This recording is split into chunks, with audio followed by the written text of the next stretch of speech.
Quelles que soient les situations, Seigneur, nous savons que tu es présent. Aujourd'hui, Père, je viens encore célébrer ton nom. Aujourd'hui, Père, je viens encore élever ton nom. Je veux reconnaître ta grandeur éternelle dans la vie de chacun ici. Père Tout-Puissant, tu as voulu, Père de gloire, que cette année soit une année d'alliance. Une alliance, Père, que tu voudrais faire à chacun de ceux qui t'aiment, éternel Dieu. Toi, tu ne trahis pas ton alliance. Toi, tu es fidèle, Seigneur. Ô éternel Dieu, laisse que, Père de gloire, tu te manifestes dans la vie de chacun ici. Ils sont venus te voir, Père. Ils sont venus te chercher. En ce jour, Père, ils pouvaient être dans des boîtes de nuit. Ils pouvaient être, éternel, mon Dieu, dans des fêtes. Mais ils ont choisi ce premier jour de consacrer. Éternel, laisse que tu les rencontres. Laisse que, Seigneur, les malades soient restaurés. Laisse que, Seigneur, ceux qui sont possédés, ô Père, soient délivrés. Tu es Dieu. Par ton nom, Seigneur, je prie, je dis Amen. Amen. Est-ce qu'on peut acclamer Dieu, s'il vous plaît? Je veux qu'on dise qu'on acclame Dieu.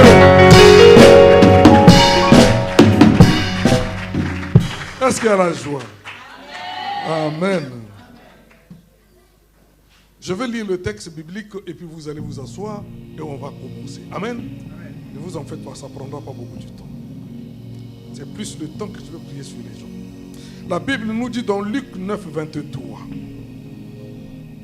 Puis il dit à tous, si quelqu'un veut être mon disciple, qu'il renonce à lui-même, qu'il se charge chaque jour de sa croix et qu'il me suive. Amen. Amen. Qu'il porte sa croix, qu'il me suive. Vous pouvez vous asseoir. La doctrine ou l'évangile aujourd'hui, la manière dont elle est présentée, comme si on n'a pas à souffrir. C'est comme si on ne peut pas payer le prix pour être réellement chrétien. Et que comme si c'était des petites choses et Dieu agit. On a appris aux gens de ne pas réellement chercher Dieu dans la prière, dans l'intimité. Je me souviens encore quand il y a eu un homme de Dieu qui m'a appelé, il m'a dit que Daniel, c'est comment il faut que tu passes prêcher dans notre église pour les 10 ans. Il dit que non, c'est pas possible parce que moi je vais prendre mes 40 jours là. Il dit pour faire quoi avec? Il m'a dit, hein? Est-ce que tu comprends? Est-ce que quelqu'un avec moi là? Il me dit pourquoi faire avec que je rentre 40 jours dans le jour. Mais il n'y a aucune chose. Vous savez, la Bible dit, j'aimerais que tu puisses aujourd'hui, je commence ce texte-là parce que c'est très important. Je veux que tu comprennes, bien-aimé, il y a toujours un prix à payer avec Christ. Amen. La Bible nous dit dans Galates 6, au verset 17, je veux vraiment que tu comprennes ce texte. Il dit que personne désormais ne me fasse de peine, car je porte sur mon corps les marques du Seigneur Jésus. Donc dans d'autres versions, il est dit, car je porte sur moi les cicatrices de Jésus. Et quand je vois les cicatrices de Jésus, je vois la marque des épines sur sa tête. Je vois la marque, n'est-ce pas, comment on a percé son corps, son côté. Quand je vois, c'est les pieds qui ont été percés. Donc Paul dit, il y a les marques de Christ sur moi. La douleur de Christ sur moi. La persécution de Christ se porte sur moi. Je l'ai en moi. Voilà pourquoi que personne ne me fasse de la peine. Que personne ne me fasse de la peine. Parce que j'ai Christ en moi. Quand on voit Christ, on me voit, on voit Christ. Voilà pourquoi il va crier un jour, soyez mes imitateurs, comme je le suis moi-même du Seigneur. Parce que j'ai les marques de Christ sur moi. Est-ce que quelqu'un avec moi là? C'est-à-dire que si tu n'as pas les marques, si tu n'as pas la douleur, et la plupart du temps on n'aime pas la douleur, on aime les choses bien. Oh bien-aimé, cette année, tu dois te battre pour être meilleur. Tu dois te battre pour posséder quelque chose. Tu dois te battre pour ta famille. Tu dois te battre pour ton travail. Tu dois te battre pour ton Dieu. Tu dois te battre. Tu n'accepterais pas qu'on te refuse ce qui est à toi. Tu dois te battre pour ta santé. Oui, j'ai entendu tout à l'heure, malade, j'ai dit non. je ne serai pas malade. Oui, je veux que tu te battes pour ta destinée. Parce que Dieu a un plan pour toi. Et le plan de Dieu pour nous est toujours merveilleux. Et quand tu as augmenté la prière, la maladie a commencé à reculer. Quand tu as augmenté la prière, la maladie a commencé à reculer. Parce que la maladie et la prière ne peuvent pas cohabiter. Je parle à quelqu'un. Aujourd'hui, je ne voudrais pas parler de cela, mais je voudrais quand même prier pour les malades. Mais je voudrais parler d'un thème aujourd'hui. Je vais parler sur la marche de la foi. Parce que quand on n'a pas la foi, il est difficile réellement de posséder les choses. Vous savez, bien aimé, la foi, le contraire de la foi, c'est l'incrédulité. Et parfois, les gens ne comprennent pas, l'incrédulité produit les mêmes choses comme si la foi produisait. C'est-à-dire la foi produit ce qui est positif, mais l'incrédulité produit ce qui est négatif. Mais tout cela sort de toi. Donc tu es la source de la foi, tu es aussi la source de l'incrédulité. Quand tu émanes, en toi émane l'incrédulité, donc sort de toi la mort. Quand en toi émane la foi, sort en toi la vie. Est-ce que quelqu'un est avec moi là? Donc maintenant, pour que tu puisses rentrer réellement dans le plan de Dieu, il faut que tu aies la foi. Quelles que soient les choses qui peuvent, n'est-ce pas, te troubler, les difficultés, les craintes, quelles que soient les angoisses qui viennent, mais si réellement tu dis que les choses vont changer, les choses changeront. Parce que toi, tu dois être le maître de ta propre destinée. Oui, Dieu est avec toi, mais Dieu est en toi. Dieu vit avec toi, il n'est pas loin de toi, il est en toi, il marche avec toi. Et chaque fois que tu vis les mêmes choses dans les échecs, c'est parce que tu oublies qu'il est avec toi. Tu crois qu'il est loin de toi, mais s'il est avec toi, je te dis aujourd'hui, si tu marches avec lui, tu verras la gloire. Tu ne peux pas avoir un Dieu perdant. Oh, s'il était perdant, autant rester, aller dans les boîtes de nuit, danser, boire, s'amuser. Ça ne sert à rien d'avoir comme Dieu un homme qui est là, qui ne nous sert absolument à rien. Je ne t'enseigne pas des dogmes. Je ne t'enseigne pas une philosophie. Je t'enseigne Christ vivant. Celui-là, quand tu l'as, ta vie a changé. Vous savez, bien aimé, j'ai aimé quelque chose. J'ai senti la maturité dans l'église. J'ai entendu les gens donner des témoignages sans donner mon nom. J'ai dit, oh, alléluia, il y a la maturité. C'est l'expérience des personnes avec leur Dieu. Ils sont en train d'expérimenter Dieu en apprenant. Ils ont appris, ils ont expérimenté et ils ont vu. Parce que si tu viens dans ces lieux, tu expérimentes, tu verras.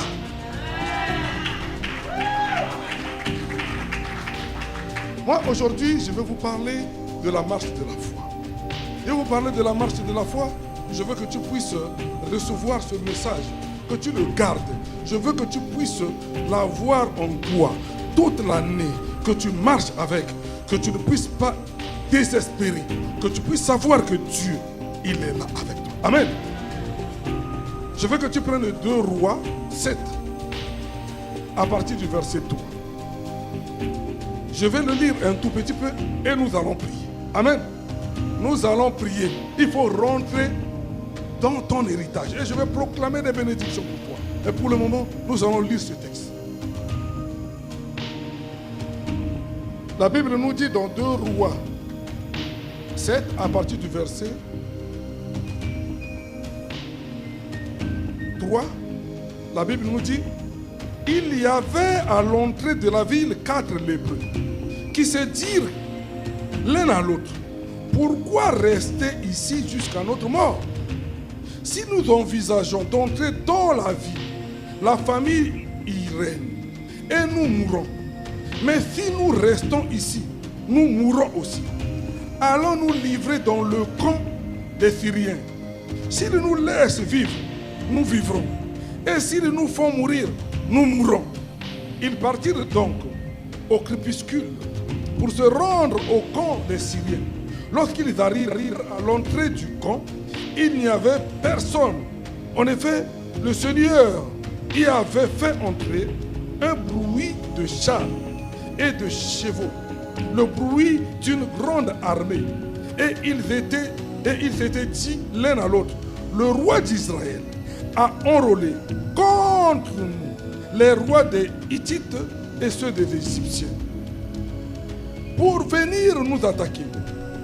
Ils s'étaient levés et avaient pris la fuite au crépuscule en abandonnant leurs tentes, leurs chevaux et leurs ânes.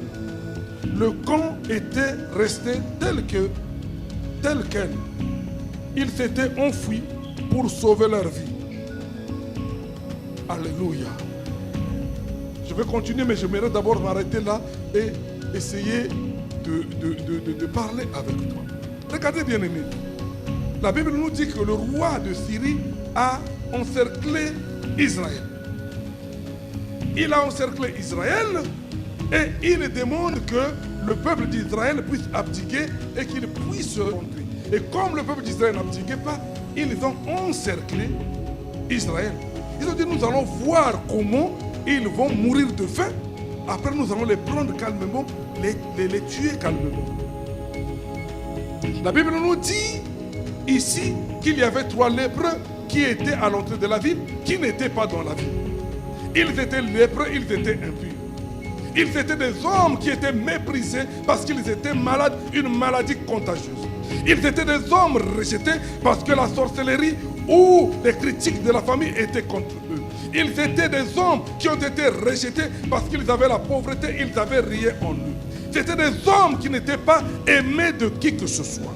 Ils étaient là 4, dans leur précarité, dans leur maladie. Ils étaient là. Personne ne les aimait. Quand on parlait de cette guerre, personne ne savait qu'ils étaient là. C'est-à-dire que non, ceux qui étaient des Syriens, ils ne les considéraient pas. C'est-à-dire que ceux qui étaient encore des Israéliens ne les considéraient pas.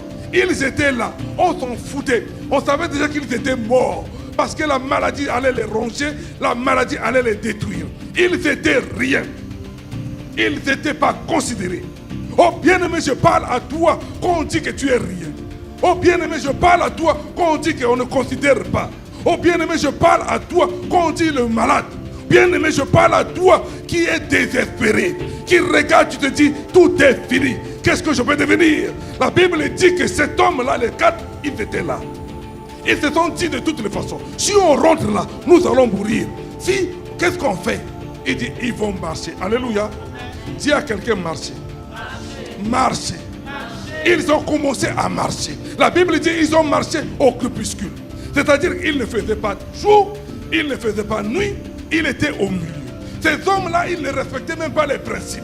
En Israël, on ne voyageait pas la nuit, mais eux, ils vont commencer à voyager la nuit. Ils vont prendre la nuit comme le jour pour aller, n'est-ce pas, rencontrer les Syriens. Ils se décident, nous allons y aller. Quoi qu'il arrive, nous allons rentrer là-bas. Il faut qu'on arrive, qu'on mange. S'ils vont nous tuer, qu'on nous tue. Parce que de toutes les façons, si on rentre en Israël, on va mourir. Si on reste ici, on est lépreux, on va mourir. Si on va là-bas, on va mourir. Je parle à quelqu'un là. Si on a dit tu vas mourir, aujourd'hui, il faut marcher.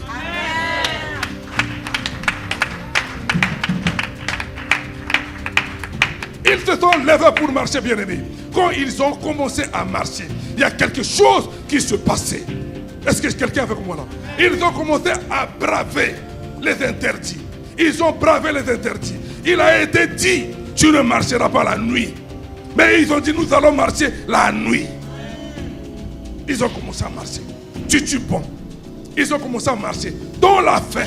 Ils ont commencé à marcher tout fatigués. Ils se cognaient. Ils ont commencé à marcher. Je ne sais pas qui marche là. Je ne sais pas comment tu marches. Oh, le regard des autres, les injures des autres. Ils étaient là. Qui sont-ils les fous? Ils sont plus malades, ils sont devenus fous. Ils vont où? Mais eux, ils partaient. Eux, ils marchaient. Ils sont en train de marcher.